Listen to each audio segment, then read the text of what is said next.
okay?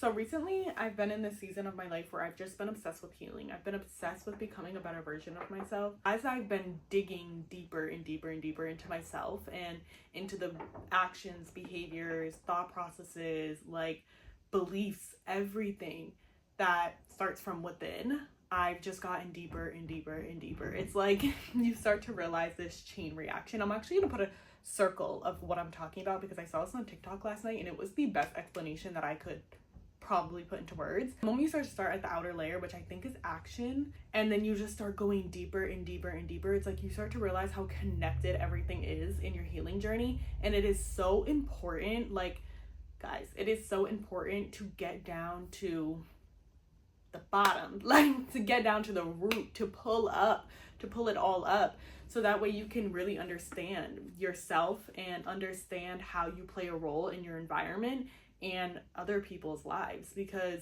we all know that the people that we are connected to, the community that we have, we all play a role in our communities, and you want to play a role that puts a good impression, a good indent onto other people as well as yourself. Like you want to be able to feel good within yourself and to know that you are contributing and helping others and loving others in the best way that you can. You know, the mind is still expanding, we're evolving every single day, and growing. But we wanted to speak about rejection because I think rejection is a really early wound that you get in childhood that starts to show up later on in life in the most craziest and I want to say self-sabotaging ways, which is like one of the things that you gotta like kick her out. Like she's gotta go. Like the rejection wound, she needs some Neosporin, she needs to heal, she needs to go. It causes so much blockage and it causes a lot of problems to resurface in your life that you just don't understand. And even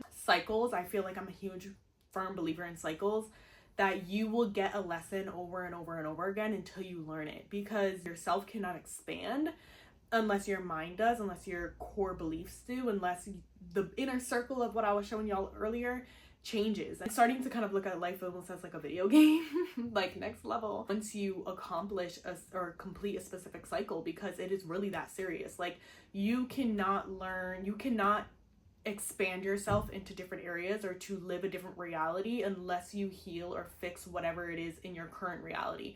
Your reality is a straight reflection of yourself. It is a reflection of your beliefs. It's a reflection of your perception and perspective of life. You will start to understand that you genuinely have the authority to live life the way that you want to, in a way, if it's in the will of the Lord, of course. When you get rejected from something, you want to chase after it. You start to try to do things differently so you can accomplish it or you can achieve it. And in some areas, I do think this is important, that you continue to not give up and you keep putting in your efforts and your energy into certain things. I do think that is important. But there comes a time when you have to realize that rejection is your protection. And I know that's such like a cliche saying that everybody says, like, oh, don't worry, you're protected.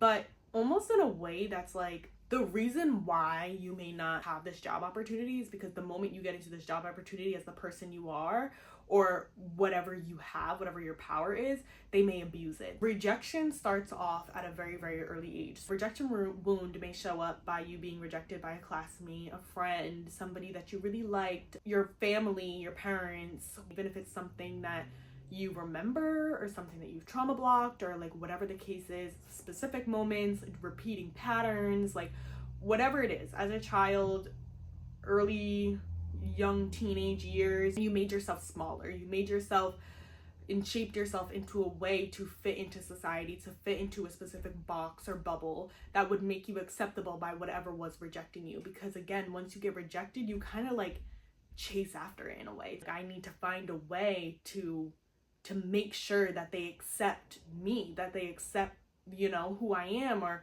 whatever the case is, or whatever I have to bring to the table, that they accept it. As you get older, you no longer can hide a lot of the childhood wounds that we had, because they start to show up in our behaviors. And when your behavior is causing a problem for yourself or for others, you can see how it's like, oh, I need to fix this. I need to take this back.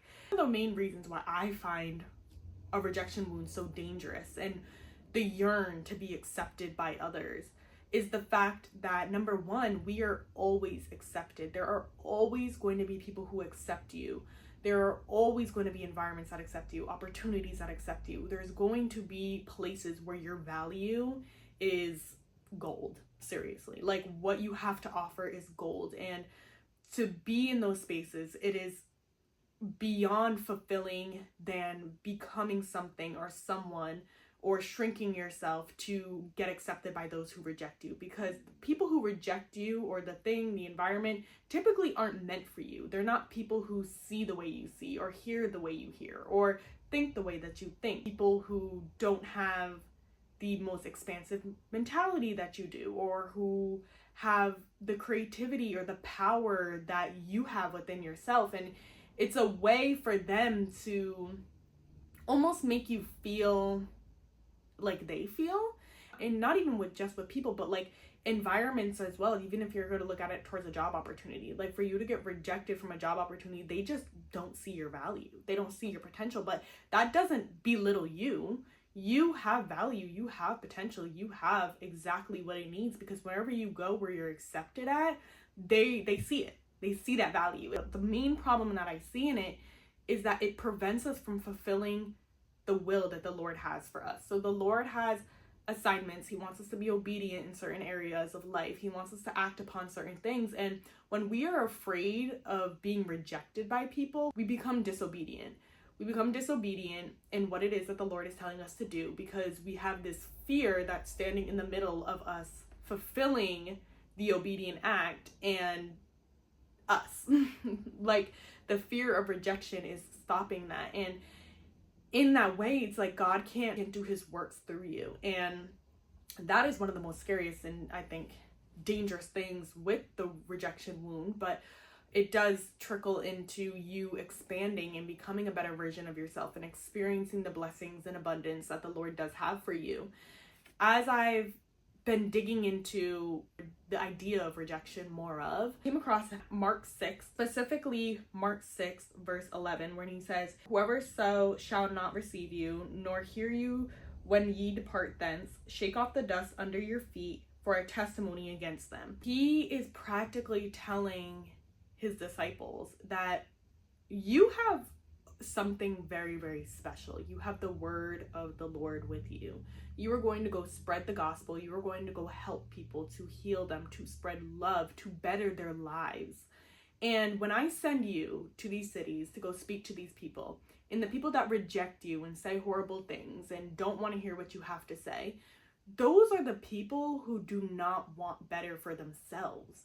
And you can't control anybody. And the only thing that you can't have control of is yourself. The Lord speaks through people. The Lord brings people to us and provides us with community to help us, to expand us, to give love and happiness and everything that he is. That often spills into areas of our lives where we are somebody who has a gift, a talent, has something to say, carries this beauty within us that the Lord has crafted himself and wants to share with his other children to help better them, to help spread his kingdom, to let them live a better life. He has purpose in every single person. When you kind of start to understand this, you understand that, yeah, the best thing that you can do is turn around, shake it off, and go to where you're accepted. Because there's people who do want to hear the Lord's disciples. There are people who do want to get saved and want life instilled into them and want to feel loved. There are people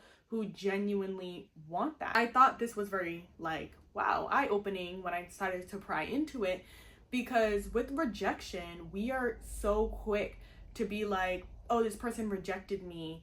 I should probably chase after them. I should probably try to force this down their throat.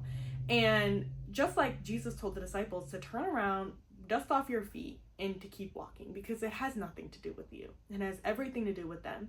And you will be appreciated somewhere else. There will be people who receive you. There will be people who value you. And that is the place that you want to be, because it is beautiful. The grass is greener. It is fulfilling. And it is going to pour into you and pour into your purpose and give you life in the way that Christ also wants to give you life and bless you in so many ways. When we grow older and we are having this fear of rejection, even if it's from our families and friends, which we're going to go up to Mark 4, where Jesus said unto them, a prophet is not without honor, but in his own country and among his own kin in his own house. You, like, most of the times will be rejected by your family and your friends in your own hometown and community and people that have known you, because they know a version of you that may have erupted from a specific interaction, something that they've heard, or the way that they view you. They don't view you in the lens of what you're powerful and what you're capable of. They don't see you as that person. And it is up to you to be like, no, I am this powerful, this amazing person. I accept who I am. I know what I have to offer and to give to people. And I'm going to go out my way and continue to fulfill whatever it is within me that I'm looking to fulfill and to pour into, because I know that it's worth something. I know it's valuable. And eventually they will see that. But even Jesus himself was just called a carpenter by his community, his hometown, his family, his friends. They didn't believe in all the power that he had. And I think sometimes when we look at the way that people treated Jesus and we realize that we are no different, that we end up coming into the same experiences and the same situations, it is so eye-opening, because yeah, oftentimes we are like, we're disregarded from our family and our friends. They don't see the potential in us that the Lord sees in us, and that the person that we will become. Which on my end, to add a little bit, no, that's why I think it is important to be nice to everybody, because you just don't know. You don't know. Because these people have a specific idea of you. You're just never going to be more than what they perceive you of until you step into that power. So that's why it's like so important that you don't rely on anybody else for your acceptance. You don't rely on people to accept you, to tell you how good you are and how great you are and how you would succeed in this and X, Y, and Z. Once you recognize your power, you're typically going to be the only person that actually does between you and the Lord.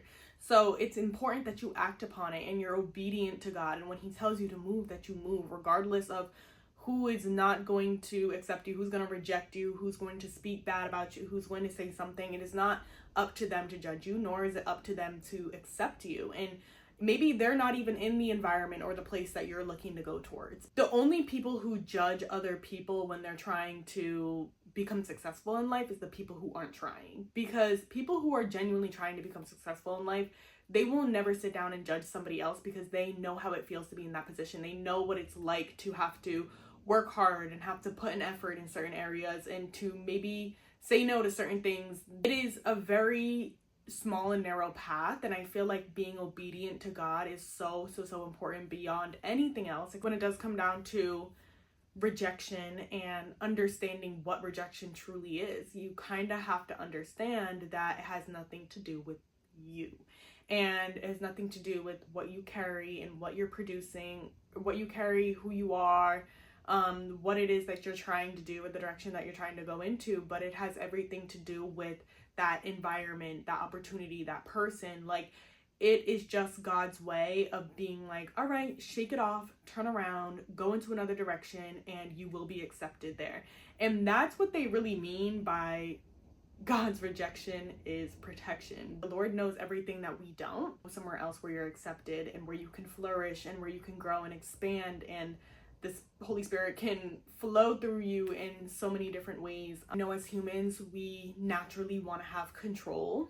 We want to have control over our emotions and the way that we're feeling, because that's how we feel safe. We feel safe when we feel like we have control. And a lot of the times our control always ends up in bad situations compared to when God has control. But we want to have control so much to the point where like we will pry into certain situations and certain areas to try to get answers, or to try to get an understanding that we will never truly get. So the most important thing that you can do is like just let go and turn around, brush your feet off, and continue to go where you're meant to go. So much relief will come out of that. You will genuinely feel lighter. You will feel like, wow, I can move freely and do the things that I want to do. The power that we all hold within ourselves is beyond measurable. I've been really coming to terms with that this past year, and like coming into terms with this idea of the power that we hold within ourselves, and being able to put that foot forward and lean into it yourself, and not have to have any other voices or anything besides you and the Lord. Understanding the potential that you hold in your own life, in other people's lives, the people that you will touch, the people that will come into your community. If you're not accepted somewhere, it's okay. Release that control, turn around, go somewhere else. Find your community, find your people, find your environment, find the job that is going to value you, and that is going to pour into you, and that is going to help you expand in so many new ways.